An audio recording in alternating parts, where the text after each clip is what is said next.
প্রধানমন্ত্রী তারেক রহমান বলেছেন, ৫ আগস্টের অর্জন কোনো একক ব্যক্তি বা রাজনৈতিক দলের নয়, এই অর্জন সবার। প্রতিশোধ নয়, ঐক্যবদ্ধভাবে দেশকে এগিয়ে নিতে হবে।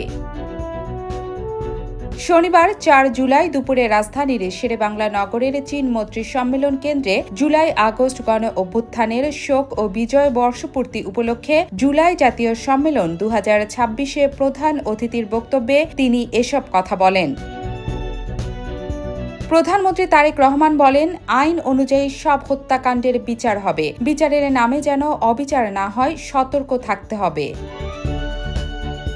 প্রধানমন্ত্রী বলেন, জুলাই অভ্যুত্থানের প্রতিটি আত্মত্যাগের রাষ্ট্রীয়ভাবে মূল্যায়ন করা হবে। তিনি বলেন, যারা হত্যা ও নির্যাতনের জন্য দায়ী তাদের অবশ্যই বিচার করা হবে।